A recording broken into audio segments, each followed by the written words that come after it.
building workshops.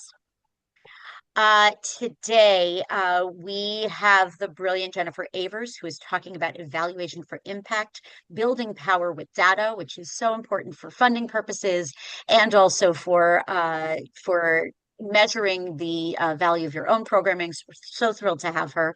Before I hand it over, I just want to make sure you know a little bit about the Help Desk.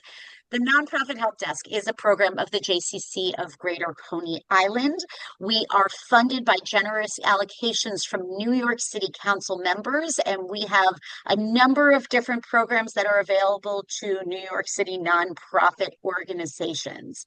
If we can advance the slide, I can give a little bit of an overview.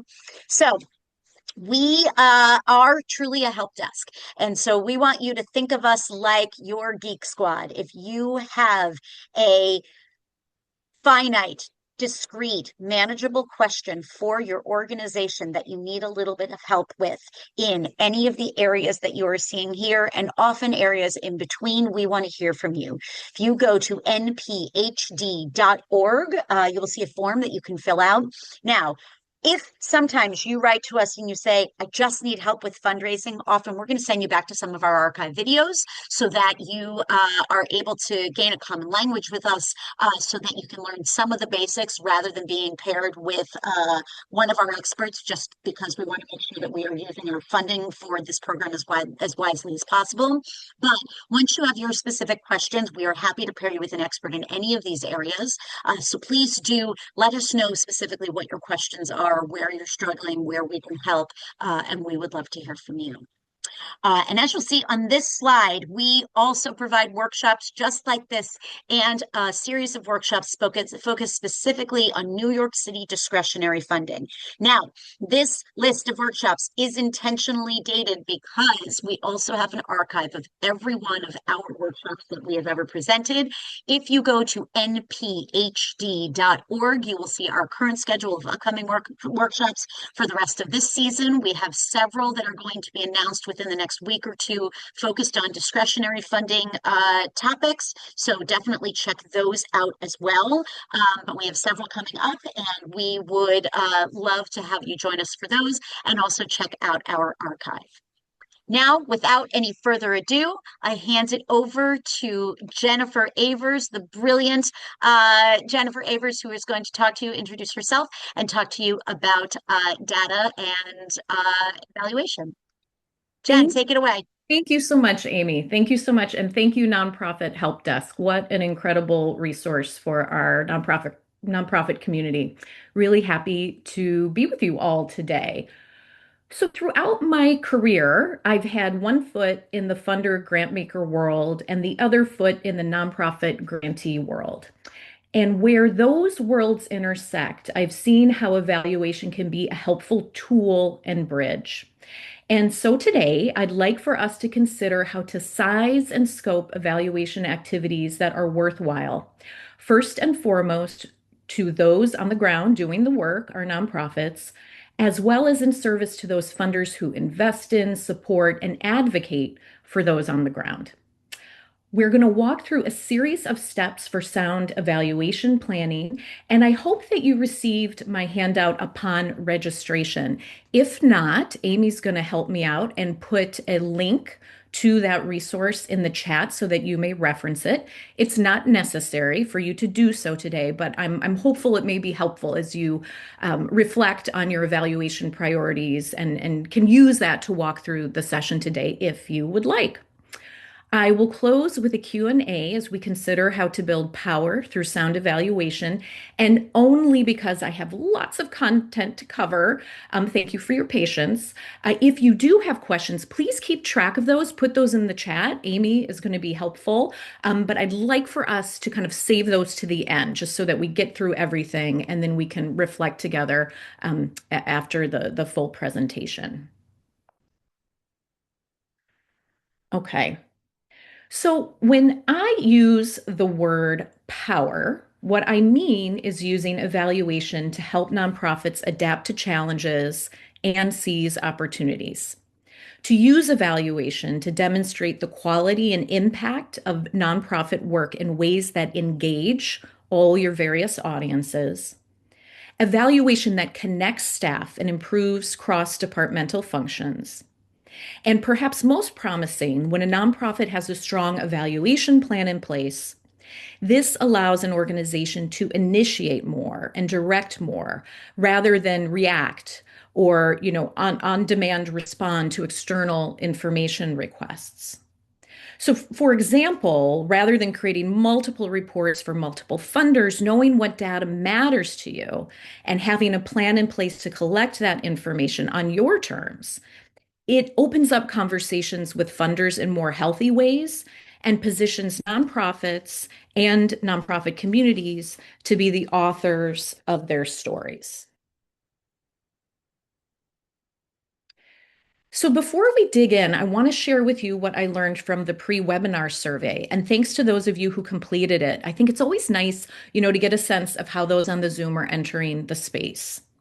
When asked what organizations are using to evaluate their work, most use surveys, half use CRMs and other databases, half are responding to grantor reports, and a third use evaluation plans, strategic plans, and program logic models. And we also saw in other, and I've seen this with a number of my clients, using Google Forms and spreadsheets to collect and analyze data.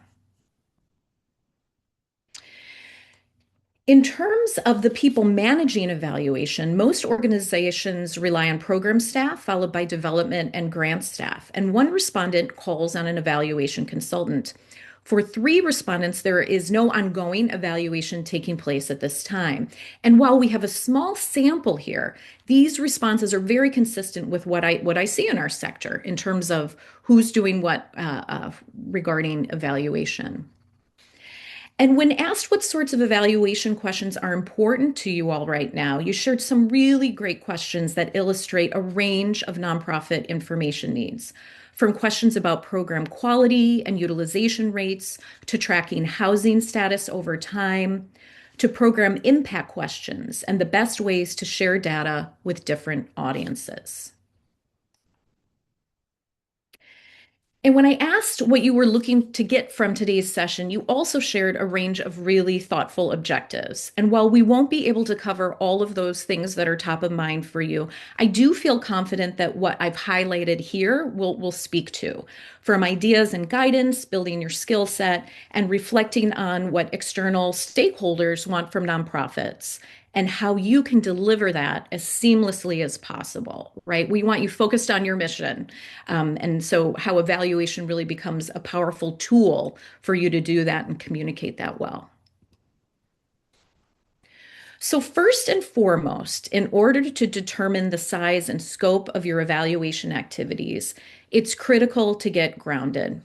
Much like people, humans are dynamic. Much like people, nonprofits are dynamic, and it helps to know who we are, what we do and why, and what we need to survive and thrive and fully actualize. In evaluation terms, impact is where your mission lives. This is, the longer term goal and results of your work. Activities are those programs, services, and resources you deliver to achieve your mission impact. And inputs are the language evaluators typically use to describe everything you put into the organization to be able to deliver on those activities and achieve your mission. A logic model is a great evaluation planning tool. It's an organizing structure for detailing all the aspects of your work. The Kellogg Foundation developed a logic model guide decades ago, and I think it really holds up. I think it's easy to kind of follow. And so, Amy, thanks for putting that link in the chat to the Kellogg Foundation Logic Model Development Guide.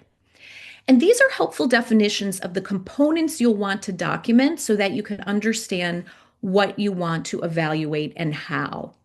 And so you see on the left side, which I like how Kellogg has done, it's kind of the planned work. Again, everything you're putting into the nonprofit and those resources and inputs, making sure that those activities can occur, that these activities, strategies, programs, services are sufficiently resourced, which then leads to some direct results or kind of quantitative outputs, kind of the amount or delivery, that immediate delivery.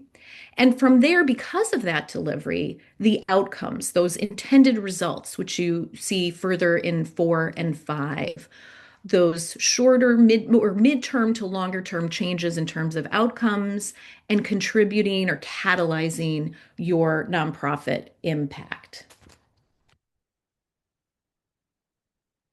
So on this slide, I've presented an example of what it looks like to walk through each logic model component for one program, in this case, a made-up youth after-school program.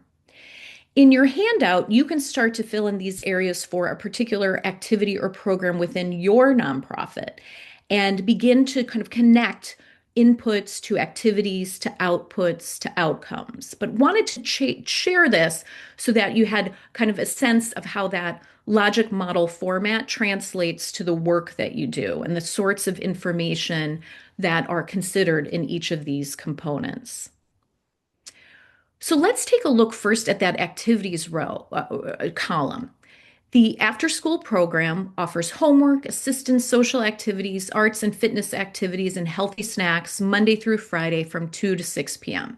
So that's the description of the program. And for some clients, they get even more detailed into, all of the items within a program area. To the left, the inputs, again, we see all of the resources, the people resources, the materials, the space, the relationships, in this case with the school district, that allow that activity to occur, to be able to deliver on the after school youth program.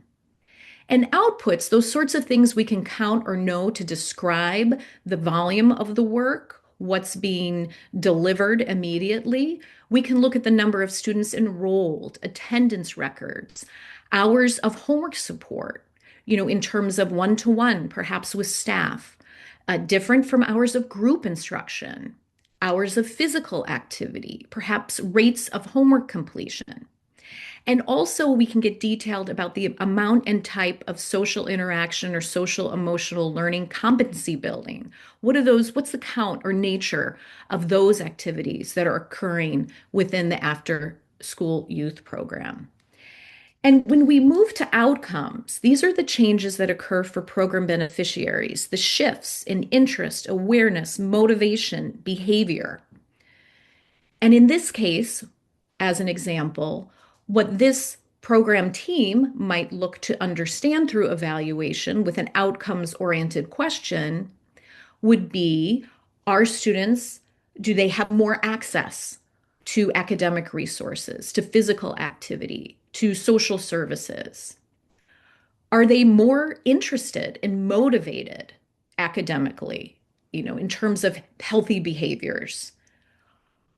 Are they demonstrating increased confidence, for themselves, with their peers? Are there improvements in terms of their academic achievement? Has their health improved?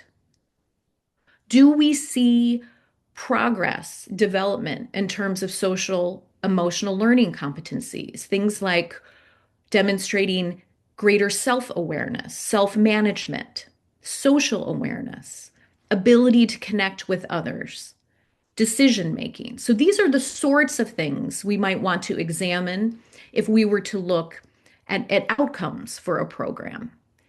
And then impact, again, is that longer term, the effect of the work. So kind of the theory of change here for this organization with this youth program is that by doing these activities, delivering outputs and outcomes, the intention is that young people feel part of a supportive community, that they're capable of sustaining a high quality of life beyond their participation in the after school program, that the after school program has contributed to stronger social, academic, economic, and healthy outcomes and impact for them. Just want to sit there for a moment and feel free to work through your handout as well if you have a program in mind for your organization. And on the next slide, I'd like to share an example of a full program logic model from Oasis, a haven for women and children, which is a family services agency in Paterson, New Jersey. Oasis worked with a consulting group to create this logic model, and I now happen to have the pleasure of working with them as they are administrating all of the data collection tools they created to capture data and report on program fidelity, quality, and outcomes. So I just want to give you a moment to take this all in visually. They've mapped the core resources and inputs to all of their activities with the sorts of outputs or quantitative data that they want to understand the delivery of those activities, as well as their short, mid, and longer term outcomes. These are the sorts of things that they hope will occur as a result of their investment in adult education, youth development, social services, their thrift store program, and basic needs support. And so kind of the overarching theory of change for them, which isn't expressed here, but is communicated and explicit for their team as they administer evaluation, is that if Oasis provides safe, loving, comprehensive educational and social services to the women and children of Paterson, then these women will be empowered to improve their lives and the lives of their families. And so this logic model plots how they seek to deliver on that theory of change or impact. So once you've completed your logic model for one program, or perhaps like Oasis for all of your core programs and activities, then you visually see the areas you may wish to focus on through evaluation. And let me say too, it is very rare that a nonprofit can focus on all of these things at the same time. And so as we move through the session today, I want to advise, guide, support, advocate that it's all right to look at what's reasonable and feasible given where you are right now as an organization, to prioritize the sort of data and answers to evaluation questions that are going to meet you where you are. And also be boundaried about this, right? So I hope this doesn't overwhelm, but I think it's a beautiful visual and it gives me a chance to mention Oasis and have you see kind of what this can look like in practice. So again, referencing your logic model, so you've kind of done this inventory. What do you want to know? And we've already kind of shared that there are different types of evaluation questions. Those that are focused on program design and delivery, client service or customer satisfaction, kind of those quality-oriented questions. There are questions that I would say, and I'm going to use evaluator speak, but kind of inputty or outputty, right? That are oriented to document and understand volume, demand, monitoring hours of service delivered, and so forth.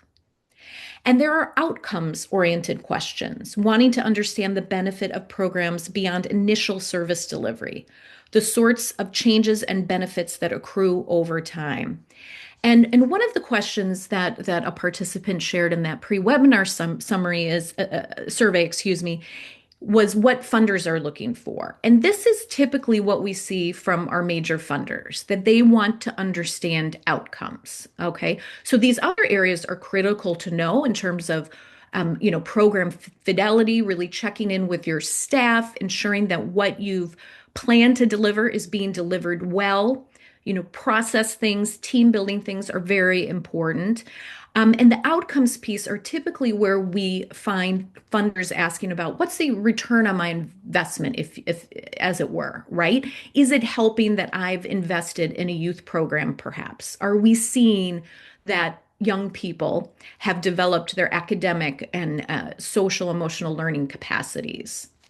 So that's kind of the outcomes area question. So again, if you're following along and started to fill out your logic model, take some notes right now about the sorts of questions that are most important to you and your team right now. Are they more quality oriented? Are they outcomes oriented? Perhaps it's a mix.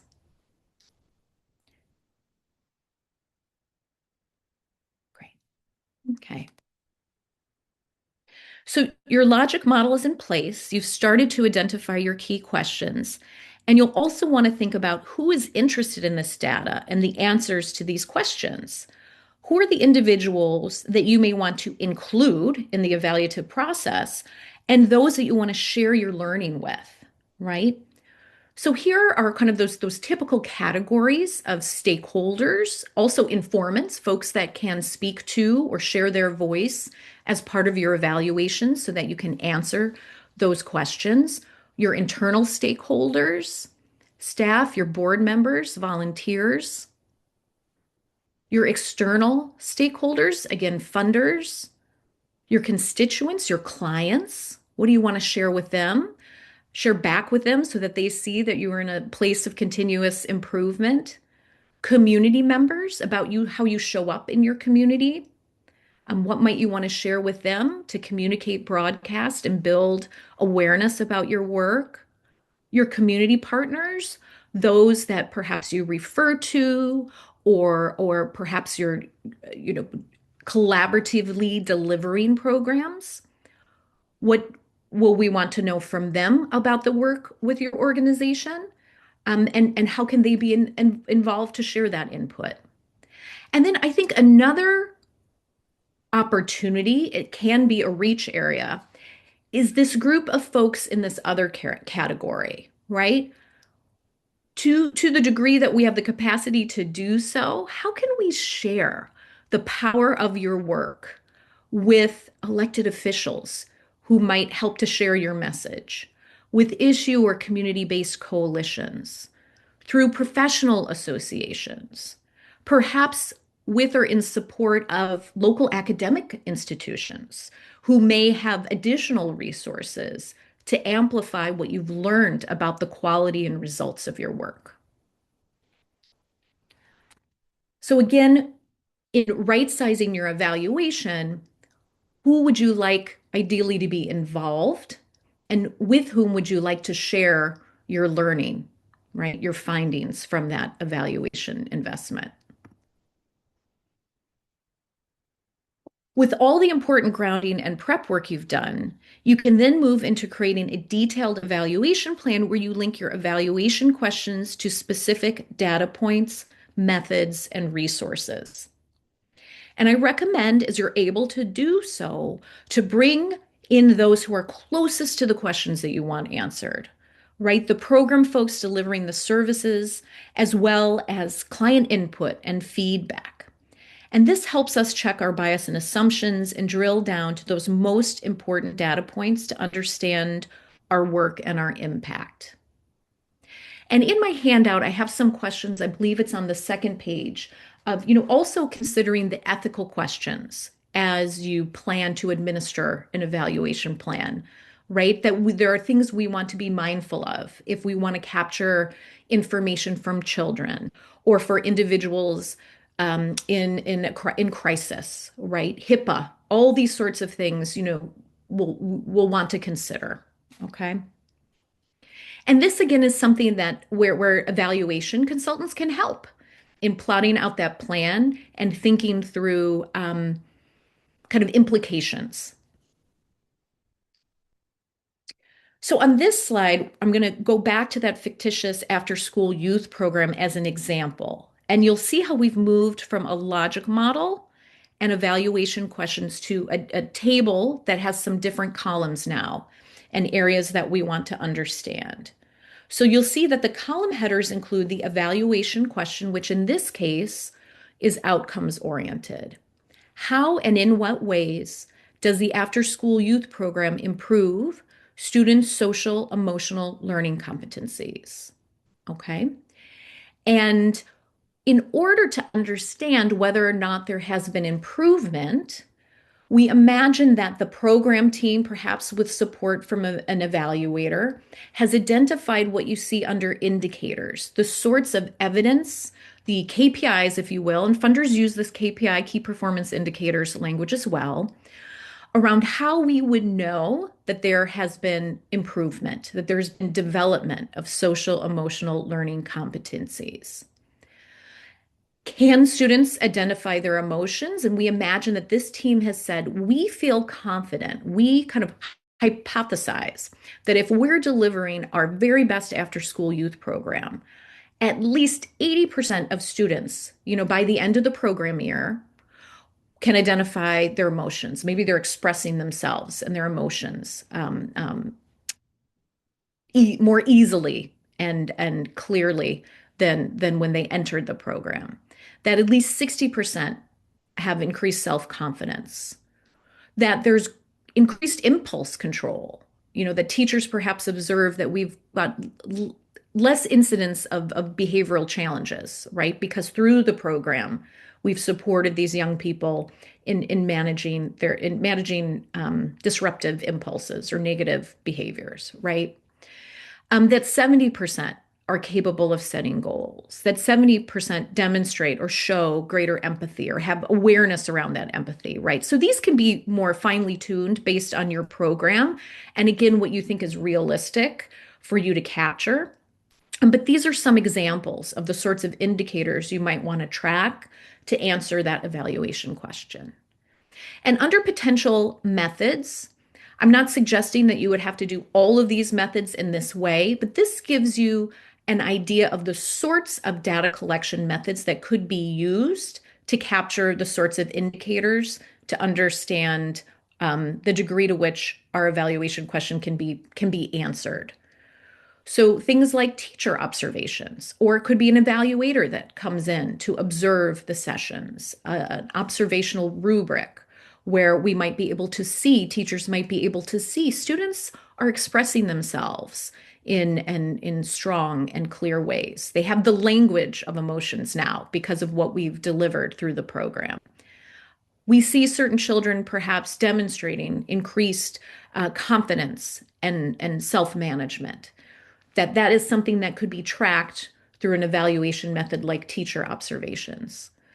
We might consider a pre-post student survey to capture student self-perceptions at the start of the program and then follow up at the end of the program to understand individual student change and group changes. Ideally, we'd want to engage their parents. What have the parents seen in terms of their students? How they're showing up at home, what they hear from them about the after school program, and the degree to which it makes a positive difference.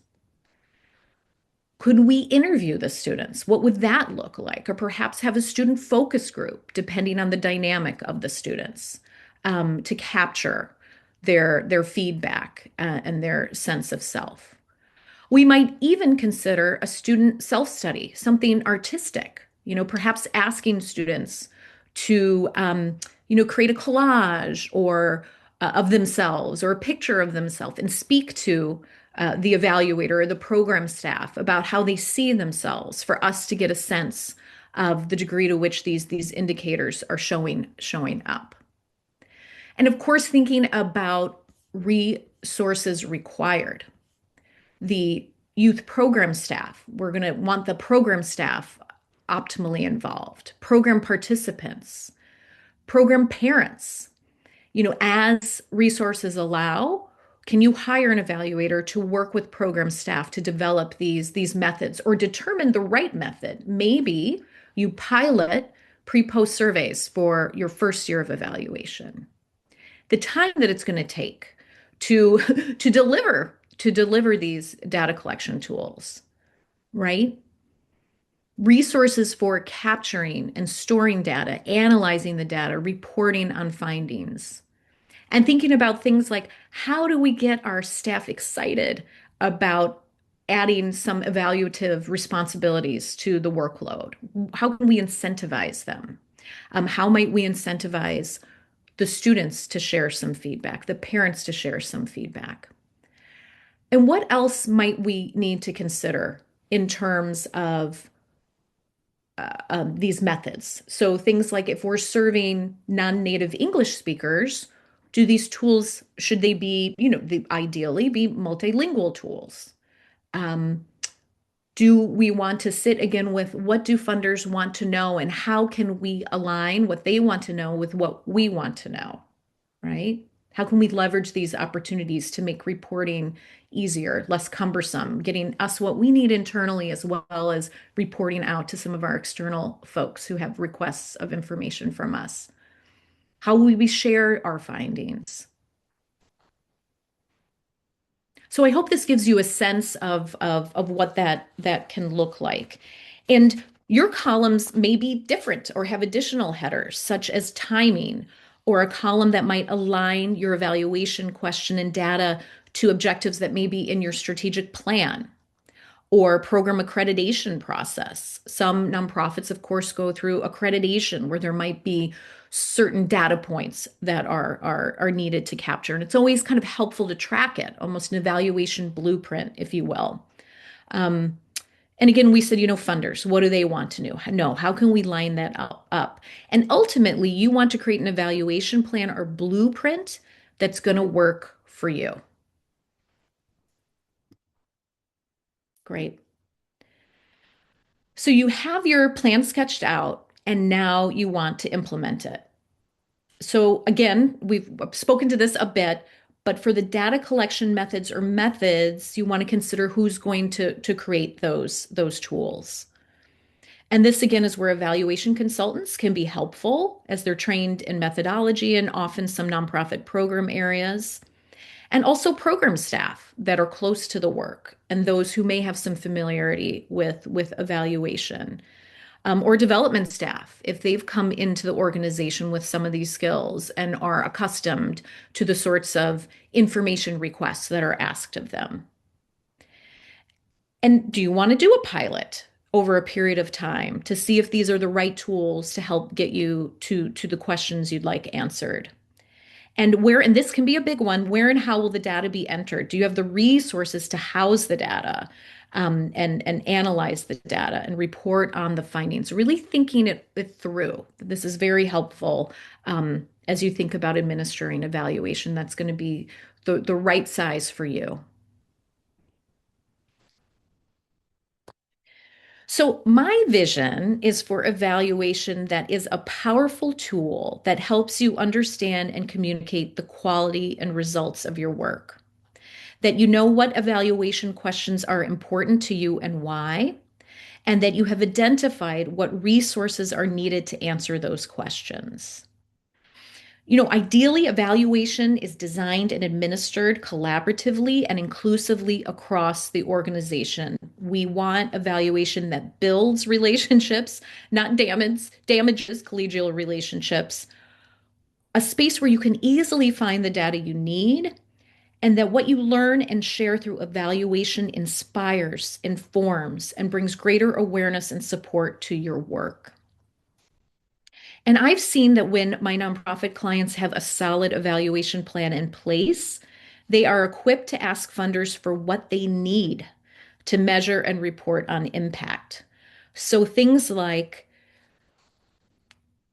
funding for software, for dashboards, for data entry contractors, for program evaluation as a line item built into that grant request so that you can allocate staff time towards these meaningful evaluation activities or contract with an external evaluator.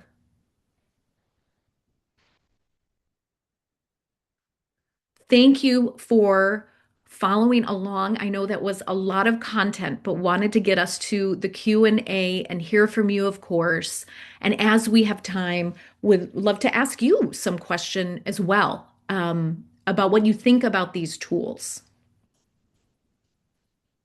Jennifer, that is fantastic. We appreciate you so much. You already have Oh, lots of applause happening. oh, how nice. So there is a question that came in a little while ago.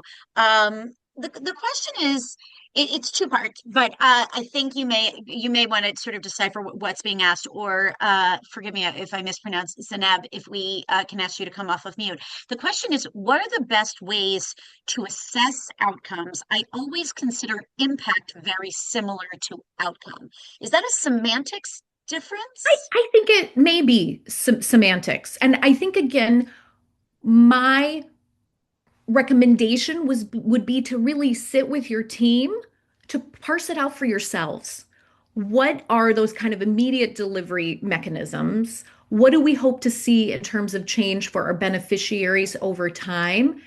And what's reasonable and feasible for us to collect, right? And let me see, where's the question? So I think, impact tends to be that blue sky vision that we work towards every day, but may not see in our lifetime. I mean, hopefully, sometimes we do, but the outcomes are all those things that kind of precede that full mission actualization, at least from an evaluator mindset.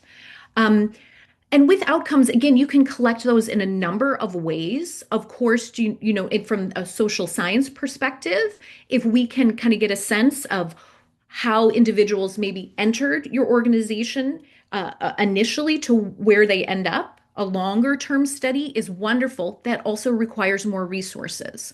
And it doesn't diminish the value of saying we have a post reflective survey at the end of an experience, or we integrate discussion groups with our clients to track those outcomes. So, really, whatever the team has defined and feels most appropriate for the culture of the organization, those that you serve, and really sitting with what you can reasonably collect and feel like is going to be powerful for your needs.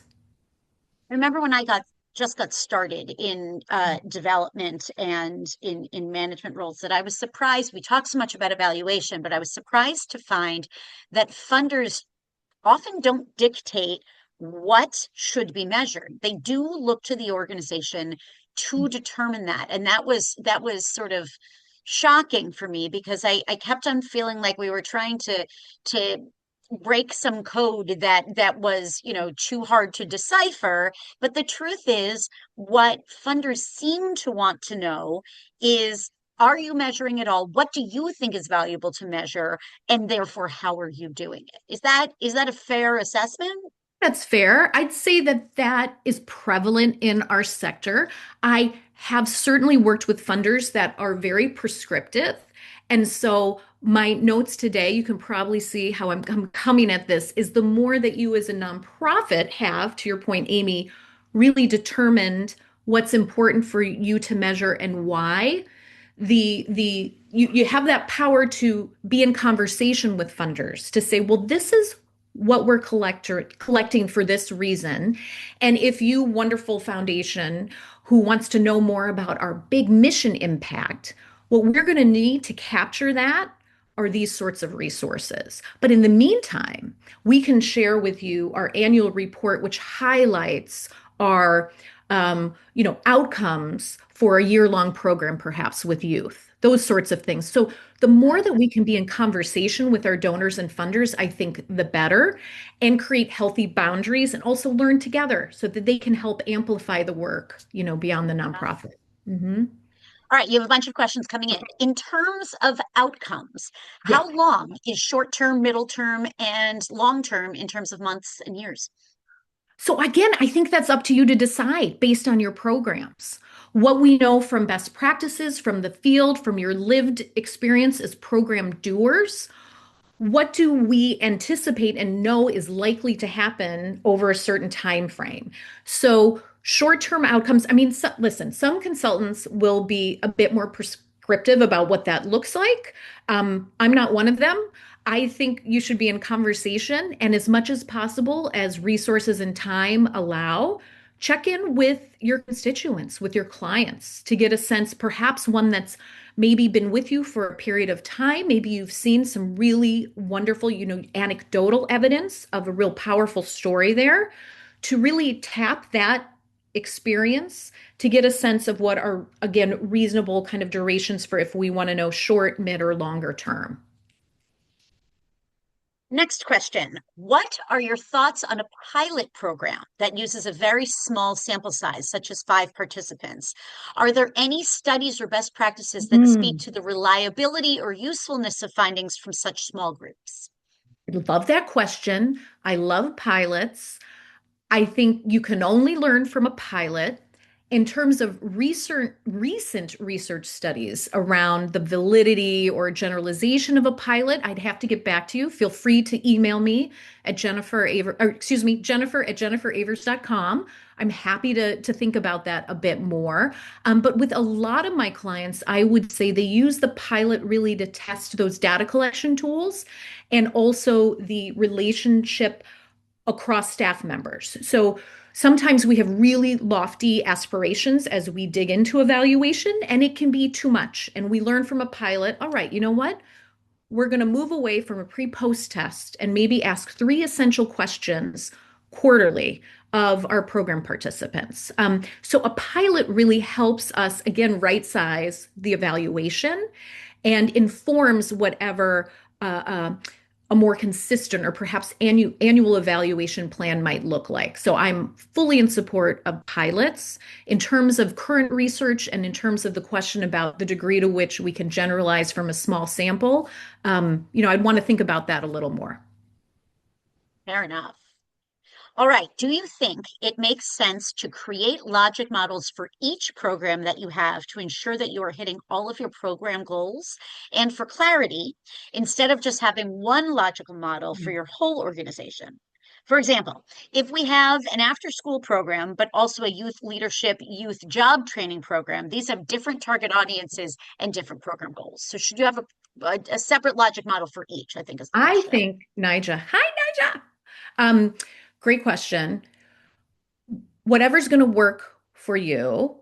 And based on what you've described, I think it would make sense to have different program logic models. Yeah. And maybe you have an overarching kind of theory of change that has that overarching strategy in terms of how you're serving youth, but then the program logic models become easier to operationalize for staff or to kind of track those outcomes that may be different, as you've said. Hmm.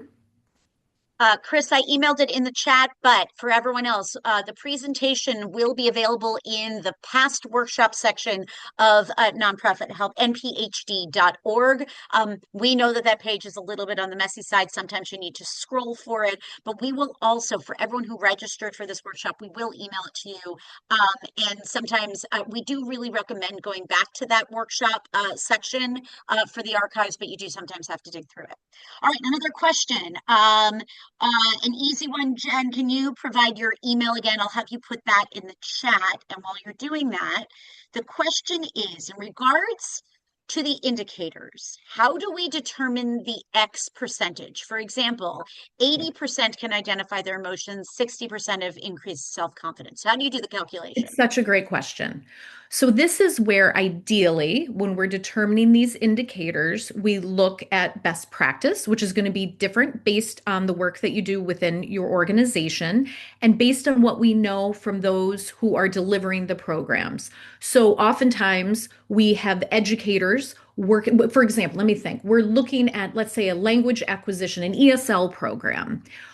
Those teachers and that body of research has a sense of what beginning language learners are likely to be able to accomplish over a particular time period.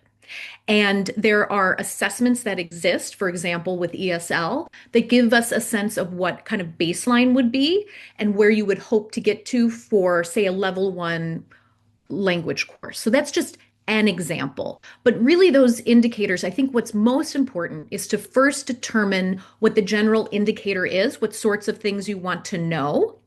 And then that benchmark for yourself, your key performance indicator, is in conversation with those who know the work, who know the population you're serving. I think about so many social service agencies. They have a sense of what are kind of reasonable baseline goals for their constituents and what would be reach goals. And again, in conversation with program staff and funders, you find what that sweet spot is and you're testing it through evaluation. And it may be that you have, I don't want to say lower with any criticism here, but maybe you start with benchmarks that are more easy to attain based on what you know about the work. And you check that. And then you say, now we're going to try to, raise this a bit because we want the best outcomes for our participants. And as we learn about what works about the program or perhaps what could work better, we're also tracking, we're testing that hypothesis that we're going to see higher levels of academic achievement, stronger, more self-confident youth, for example. When folks go through an ESL program and they've, got maybe level one, level two, we have a sense that because of the way we've adapted a program, we can now shoot for the stars a bit more in terms of what we might expect to see from them over the longer term. I don't know if that answered the question, but I would say go for the categories of indicators that are important, and in conversation with those that know the work, determine what the right kind of the quantitative measure will be. And again, test it. Mitchell asks about recommendations of some ways to build buy-in to implement evaluation. Good question. I'm also open to other folks. I know some folks that are here on the Zoom who may have some insights for doing this. I mean, in terms of buy-in, it won't surprise you. It's like any new venture. As much as you can include folks that you want to be involved with it, the more they know up front, the more transparent you are, the better. So just being really clear about here's what we're working towards and why. We would like to include you in this process, being mindful of their time and bandwidth, because oftentimes within nonprofits, and as we saw from the survey, evaluation activities in a formal way, they tend to be ad hoc. There's rarely an evaluation team. So we're often asking people to do more. So the more that we can help bring people along to understanding why it's important and why they are important to it, the better. And, thinking about paying folks for their time, food and beverage, and thank you notes go a long way. And I don't know if there's others in the chat who might have some ideas. Really building, I'm working with a group now where development team and program team have decided to meet a bit more regularly just to check in and build that bond and that comfort with sharing evaluative information with each other and doing so in a way that's very respectful. So those would be my first thoughts on that. Really be transparent, bring people along, and as we can, compensate folks for their time. Give and even time within the schedule as you can, to if we're asking folks to do evaluation, to make sure it's reasonably integrated with their current responsibilities. I mean, that's the dream, at least. Free cup of coffee, Yeah. $5 from Starbucks goes a long way. And in Yeah. fact, we find that sometimes you just say, and now you have to fill out this form in order to get that thing. Most people don't do it. They just participate Mhm. with the promise of a free cup of coffee Mhm. that they don't even follow through on. But it does. We find it goes a long way too. All right. Do you recommend using a logical framework in detail to draft a plan for potential funders, or focus most of the Mm. impact maybe while referencing previous examples when applying for funding? Oh, that's such a thoughtful question. I'm going to give the consultant answer and say it depends. I think there is a reason why you might want to be more high level, big picture with a funder and reference a testimony or a case study, maybe feel the relationship out that way. Um, I again, I'd love to think about this more. This feels like a coffee conversation. I think it depends on the funder. It depends on the nonprofit's bandwidth and what you have available to provide to your funders. Um, and maybe what I would say, let's see, what I would say is think about what your goals are with that relationship right now, um, and what you foresee in terms of how that relationship develops. Does that make sense? So maybe you start off with high level, get a check in with where they are. You don't necessarily want folks overly involved in the weeds of your work, certainly, but I've also seen it helpful as you build a relationship with funders, um, to say, we tested this one thing out because we wanted to understand this, and we're going to adjust now, and we're going to tell you why we're adjusting. And do you think that's something that you might be able to support? Because we're thinking about innovating in this way, or in order to sustain this level of impact, we're going to need a little more support with this particular line item, or ideally core support, right? Core support to be able to assess some of the ways that we're doing this. That's my first blush at that. Good question. I thought we had more questions, but you know what it is? It's just accolades for you, thanking you Oh for my this goodness. Well, being thank you. so fantastic. I'm going to ask you to advance the slide one more time Yes. so that you all can share that fantastic feedback in a survey for us because we are funded as well and we need to evaluate our programming. And so we do surveys too, where we want to know how you feel. Was this helpful to you? We even ask you for a quote to give back to our funders, but also really truly want your feedback. And that's always, that is also always part of it. We do a lot of evaluation for funders, but it is valuable for ourselves as well. We want to know what we're doing right. We want to know what we can improve. And thank you, Jen, for putting Oh, those in for me. Um, Truly appreciate you all being here for your feedback. Our next session is next week. I think we're talking about budgeting, but you can find all that at npht.org. And we're so glad that you were able to join us. Jen, thank you for your time. Thank you, my everyone else. pleasure. Thank you all. Nice to see everyone pop up in the chat. I appreciate you taking time to be with us today. And thank you, Amy, and Help Desk. My pleasure. All right, be well. Take care.